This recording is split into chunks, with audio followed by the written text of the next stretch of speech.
Hi guys, thanks for tuning in to another video episode on the Forgotten Weapons Library. I'm Ian, and today we're taking a look at a book. It's been a little while since we did one of these videos, but we have a really good book to take a look at today. This is brand new on the market. This is Italian Small Arms of the First and Second World Wars by Ralph Riccio. I know I'm going to mangle the name one way or another.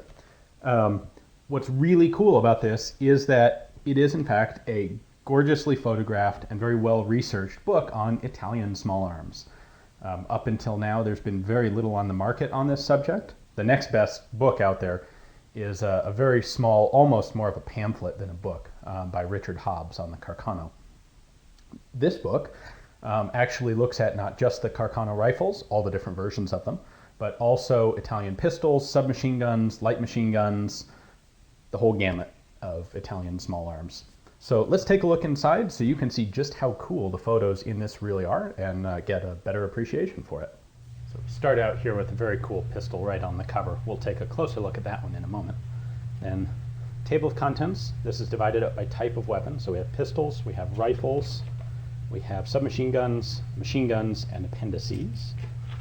So just starting off, the first items in here chronologically are some very early 1800s pistols that the Italian military used, which then transitioned into what's commonly called the Bodeo pistols, or revolvers.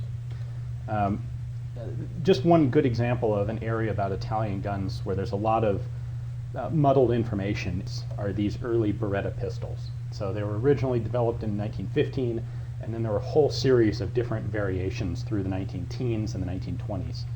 And this book actually discusses the differences between them and their eventual development into the model 1934 and 1935. There's that cool pistol. That is a model 1941 in 9mm Parabellum. Experimental pistol. I'd love to get my hands on one. Never even seen one of these before. Very cool. Let's see. Moving on.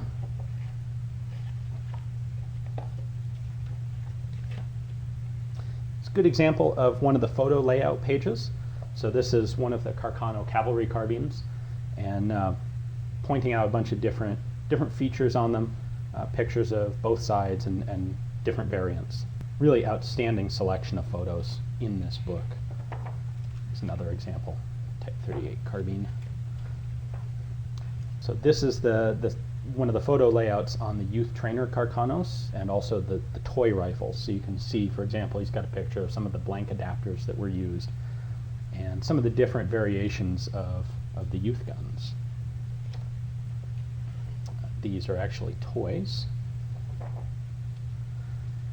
Towards the end of the rifle section, there is a series of segments on some of the experimental semi-auto rifles that the Italians played with. This is the Breda PG, Scotty Model X, there are a bunch of others in there. So in addition, we have a brief section on some of the rifles that were Italian made but not necessarily used by the Italians. For example, the 8mm conversions of the Carcano and the Japanese Type I Carcano. We have submachine guns.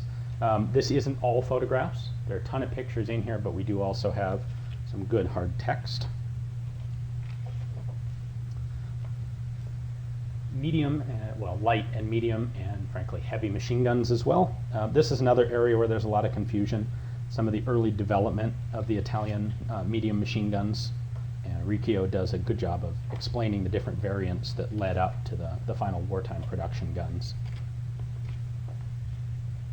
Here's one of the appendices on bolt markings. As you can see, we have a whole slew of different variations here to take a look at. Really cool that someone put together a resource like this. Additional markings. The appendices include not just markings, but bayonets, web gear, ammunition. The section on ammunition is actually particularly cool. Covers not just the different cartridges that were used, but also clips, ammunition packaging, and a whole bunch more. So obviously, good images are an important part of a good research book like this. They allow you to identify specific elements and distinguish between different models much better than just text does.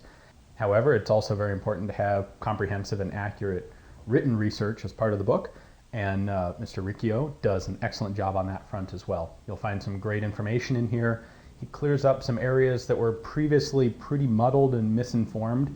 A major one being, for example, the 8mm German Carcano conversions. Got much better information in here than existed previously. If you have any interest in Italian small arms at all, and frankly, I think they're a really cool field. They're really underappreciated, and there's some neat stuff there. A lot of Italian guns are much better than anyone gives them credit for.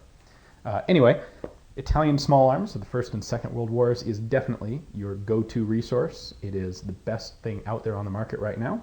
Cover price is $69.99. A little expensive, but it is, like I said, it's really your only choice for a good book, and it is full color, glossy, excellent looking book. So hope you'll check out Schiffer Limited. They're the publishers. You can pick it up there. It will probably also be on Amazon sooner or later. So check it out, get yourself a copy, and tune in again to Forgotten Weapons. Thanks for watching.